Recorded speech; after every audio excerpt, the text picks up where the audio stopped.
नमस्कार दोस्तों, मैं हूं सीए निखिल गुप्ता।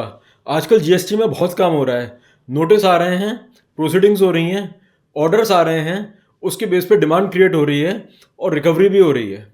लेकिन फ्रेंड्स, अगर ये प्रोसीडिंग्स और ये ऑर्डर्स अगर लीगली और प्रोसीजरली इनकरेक्ट हैं तो कोर्ट्स को, ऑनरेबल कोर्ट्स को बिल्कुल समय नहीं लगता है इन सारी प्रोसीडिंग्स और इन सारे ऑर्डर्स को निरस्त करने में या कैंसिल कर देने में। फ्रेंड्स, नेचुरल जस्टिस एक बहुत इंपॉर्टेंट टर्म है, मतलब प्राकृतिक न्याय। अगर ये नेचुरल जस्टिस या प्राकृतिक न्याय का कंसेप्ट फॉलो नहीं होता है जीएसटी प्रोसीडिंग में या किसी भी लीगल प्रोसीडिंग में, तो कोर्ट्स इसको नेगेटिवली देखते हैं और उन सारी प्रोसीडिंग्स को और उन ऑर्डर्स को क्वैश करते हैं या कैंसिल कर देते हैं या निरस्त कर देते हैं।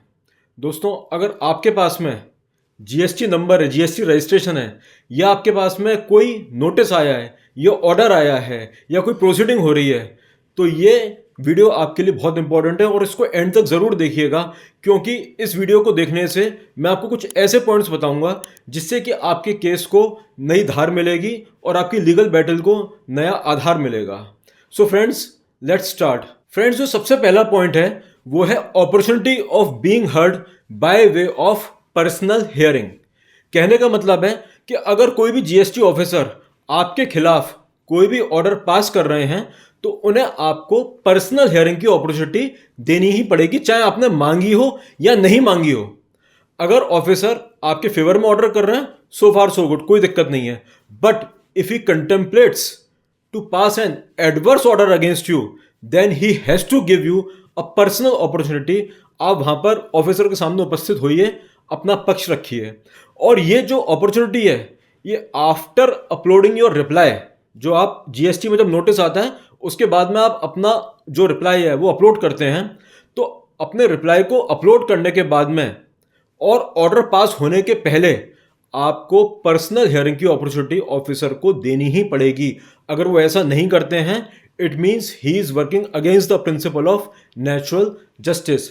आपने कई बार देखा होगा कि आपके लॉगिन पे एक नोटिस आया, आपने रिप्लाई फाइल कर दिया और वन फाइन डे आपके पास ऑर्डर आ गया जिसमें टैक्स, इंटरेस्ट और पेनल्टी डिमांड की जा रही है। अब यहाँ पर कहीं पर भी आपको पर्सनल हियरिंग की अपॉर्चुनिटी नहीं मिली है, तो ये जीएसटी डिपार्टमेंट के अगेंस्ट और असेसी के फेवर में जाएगा, क्योंकि डिपार्टमेंट ने असेसी को opportunity of being heard by way of personal hearing नहीं दी है। सेकेंड इंपॉर्टेंट पॉइंट जो है वो ये है कि the order pass by the officer should be a speaking order and he should have applied his mind while passing the order. मतलब कहने का मतलब है कि जो ऑर्डर ऑफिसर ने पास किया है वो बोलता हुआ ऑर्डर होना चाहिए। मीन्स जो भी आपके कंटेंशंस हैं, जो भी आपने रिप्लाई दी हैं, जो भी आपने केस लॉस पर रिलाई किया है, उसको ऑफिसर को कंसिडर करना पड़ेगा पॉइंट बाय पॉइंट, बिंदुवार।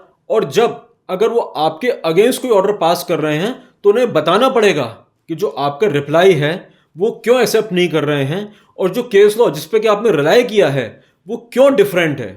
अगर कई बार आपने देखा होगा दोस्तों कि आपने रिप्लाई तो बहुत अच्छा दिया है, पॉइंट्स का पॉइंट बाय पॉइंट, जितने भी जीएसटी में आपके नोटिस में जो भी पॉइंट्स हैं उसका आपने पॉइंट बाय पॉइंट रिप्लाई दिया है। हो सकता है आपका रिप्लाई 10 पेज का हो सकता है 20 पेज का हो, लेकिन ऑफिसर ने ऑर्डर जब पास किया है तो विदाउट अप्लाइंग हिज माइंड केवल 2 लाइन का ऑर्डर ये पास कर दिया कि व्यापारी का जो उत्तर है वो संतोषजनक नहीं है, या the reply filed by the assessee is not reasonable या इट इज नॉट सेटिस्फैक्ट्री। और ये कह के उन्होंने अपना ऑर्डर क्लोज कर दिया, ऑर्डर पास कर दिया, आपके ऊपर टैक्स, इंटरेस्ट और पेनल्टी डिमांड कर दी। ये बिल्कुल भी नहीं चलेगा।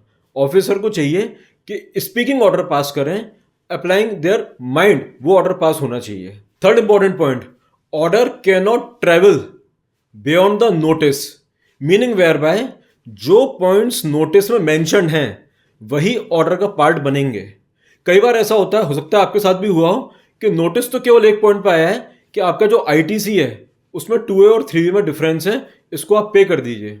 लेकिन जब ऑर्डर पास होता है तो 2A 3B का डिफरेंस तो है ही, साथ में टर्नओवर का डिफरेंस भी आ गया जीएसटीआर 1 और 3B का, या 1 और 9 का डिफरेंस आ गया टर्नओवर का, या साथ में कुछ एग्जेम्प्टेड सप्लाई का, आईटीसी का रिवर्सल का भी पॉइंट आ गया, इस पर भी ऑर्डर पास हो गया। मींस जो पॉइंट्स नोटिस में थे ही नहीं उस पर भी ऑर्डर पास हो गया। ये पॉसिबल नहीं है friends. An order can not travel beyond the scope of a notice. ये बात आपको और जीएसटी अधिकारी को दोनों को ही ध्यान में रखनी है। दोस्तों, एक लॉ में बहुत इंपॉर्टेंट कंसेप्ट है जो कि मैं पॉइंट 4 के फॉर्म में बताना चाहूंगा। Justice should not only be done but it should be seen to be done. Means न्याय होना ही नहीं चाहिए, ऐसा लगना भी चाहिए कि न्याय हुआ है। कई बार नोटिस आता है, आपको मुश्किल से 7-8-10 दिन का टाइम दिया जाता है रिप्लाई करने के लिए और ऑर्डर पास कर दिया जाता है। जीएसटी में ये पॉसिबल है कि आप 3 एडजमेंट तक ले सकते हैं अगर आपके पास वैलिड ग्राउंड है, लेकिन आपके पहले एडजमेंट की आपने एप्लीकेशन डाली, वो भी कंसिडर नहीं हुई और जल्दबाजी में ऑर्डर पास हो गया। कोर्ट्स इसको नेचुरल जस्टिस के विरुद्ध मानते हैं। कोर्ट्स कहते हैं कि नोटिस के बाद में असेसी को एक रीजनेबल टाइम मिलना चाहिए जिसमें कि वो अपना रिप्लाई फाइल करे। ऐसा नहीं लगना चाहिए कि ऑफिसर किसी जल्दबाजी में थे ऑर्डर पास करने के लिए। साथ में फ्रेंड्स, 5th पॉइंट, जीएसटी में कंसेप्ट है कि जब भी ऑर्डर पास होगा तो 2 पार्ट में होता है। एक DRC 07 अपलोड किया जाता है जिसको हम समरी ऑफ ऑर्डर बोलते हैं, जिसमें कि आपके टैक्स, इंटरेस्ट और पेनल्टी का अमाउंट डिफाइन होता है। साथ में उसके साथ में एक कंप्लीट ऑर्डर, पूरा ऑर्डर भी अटैच होता है। अब कई बार अधिकारी केवल DRC 07 पास कर देते हैं और ऑर्डर अटैच नहीं करते हैं, या DRC 07 में ही ऑर्डर के कंटेंट्स डाल देते हैं। ये नहीं चलेगा। आपका DRC 07 डिफरेंट होना चाहिए and by way of attachment आपका ऑर्डर पास होना चाहिए। फ्रेंड्स, जीएसटी में कंसेप्ट है कि टैक्स और पेनल्टी तो ऑफिसर स्पेसिफाई करते हैं, लेकिन इंटरेस्ट ऑटोमेटिकली अप्लाई होती है। ठीक है, वी अग्री कि इंटरेस्ट ऑटोमेटिकली अप्लाई होती है और ऑफिसर जब ऑर्डर पास करते हैं तो उसमें लिख देते हैं interest applicable as per section 50। Quantify नहीं करते हैं, बताते नहीं है कितनी इंटरेस्ट लगनी है, केवल लिख देते हैं कि interest applicable as per section 50। यहाँ पे फ्रेंड्स, कोर्ट्स का कहना है कि ठीक है, इंटरेस्ट तो आप एज पर सेक्शन 50 लगा रहे हैं जो जीएसटी में ऑटोमेटिकली कंटेम्पलेटेड है, लेकिन कितने दिन का पीरियड ऑफ डिफॉल्ट क्या है? इंटरेस्ट 20 दिन का लगेगा या 120 दिन का लगेगा या 720 दिन का लगेगा? ये ऑर्डर में मेंशन होना चाहिए। ऐसा नहीं है कि ये इंटरेस्ट की कैलकुलेशन आप असेसी पे छोड़ दें, आपको पीरियड ऑफ डिफॉल्ट मेंशन करना पड़ेगा अपने ऑर्डर में। साथ में दोस्तों, एक बहुत इंपॉर्टेंट कंसेप्ट है कि जो नोटिस या ऑर्डर आपके ऊपर सर्व होता है वो आपके पोर्टल में अपलोड होना चाहिए। जीएसटी में एक सेक्शन है 169, वो कहता है कि नोटिस या ऑर्डर कई तरीके से सर्व हो सकता है, स्पीड पोस्ट के थ्रू भी, फिजिकली भी, आपके ईमेल पे भी, आपके लॉगिन आईडी में भी। लेकिन एक रूल है 142 जो कहता है कि order should be uploaded to the common portal. Means आपके लॉगिन आईडी में वो ऑर्डर दिखना चाहिए।